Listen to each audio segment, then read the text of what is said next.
So, Quora question. Why is Greek music being exported so successfully outside markets like the Balkans, Turkey, and the Middle East? So it's kind of guesswork, but this is my thinking on the topic.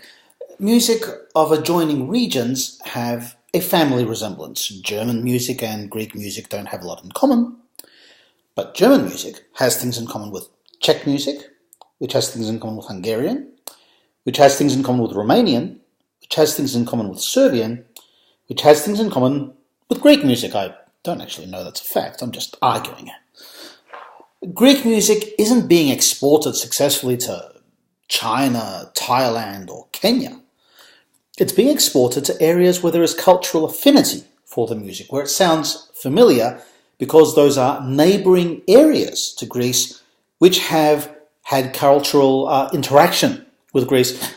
And the music being exported successfully isn't Greek Europop.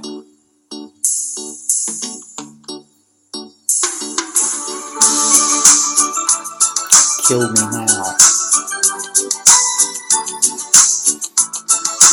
I'm going to subject myself to one verse of this. Oh God, please. It's so bad. Yeah. Whatever.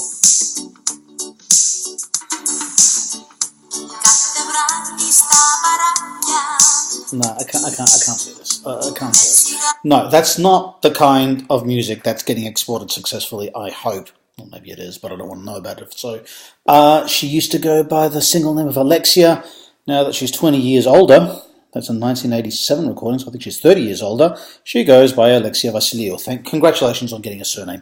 No, that's not the music we're talking about. It's music from the Greek laiko tradition, what I usually call on Quora bouzouki pop. Laiko ultimately derives from rebetiko, and rebetiko in turn ultimately derives from svirneiko, which is, as Wikipedia describes it, Ottoman cafe music.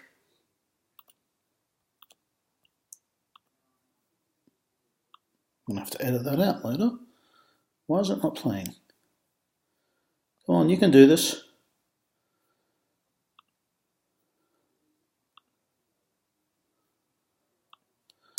Okay, let's try that again, Quora. Sorry for the delay.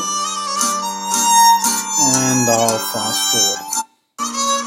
This is Savina Yanatou playing a Svirneiko Minore, song in a minor key.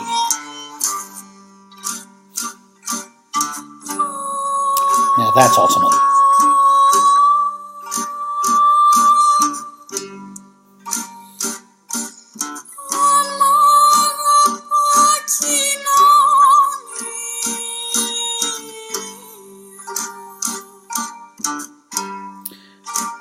That, the Piraeus sound of Markos Mouvakaris in the 1930s, was Svirneiko combined with subtle Western influences, both in the jaunty beat and in its selection of modes.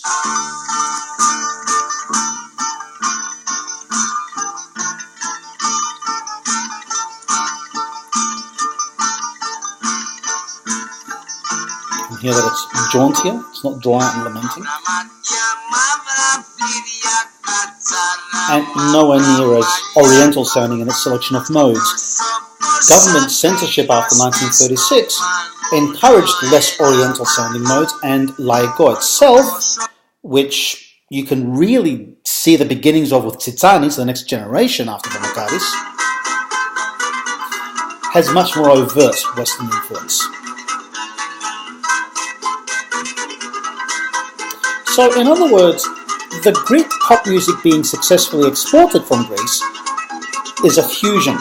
It is identifiably Levantine, but it also sounds much more Western than its antecedents. Fusion, I surmise, is a more approachable kind of music to external audiences, so fusion music travels better. So I have to close Titanis off. The big story that Evangelos Lolos' formation of this question misses, I asked this question here, but he asked it first as a comment, is Israel. Greek music is huge in Israel. Members of the Anglosphere might be puzzled to hear this because their understanding of Jewish culture is mainly Ashkenazi, and Ashkenazi music is supposed to be klezmer. It's not supposed to sound Middle Eastern or Turkish or Greek. To which two retorts. First, Israel is not just Ashkenazi Jewry, it's also Sephardi and Mizrahi. And both are Levantine, and as a result, both have significant cultural affinity with Greek music. The singer that was singing the Smirneiko at the very start, the main thing she does is sing Sephardi repertoire. The second retort is a thought experiment. What happens if you take a Greek modal, quick, whirling folk dance tune and you put a Germanic umpar bass underneath it? If I were a rich man,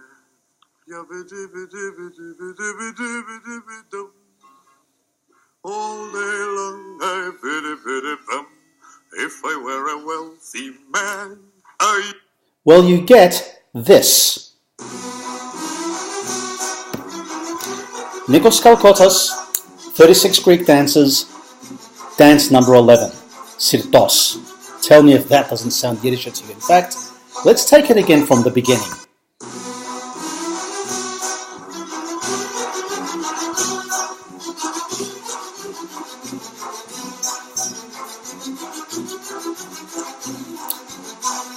I'm just going to keep this playing. I love it.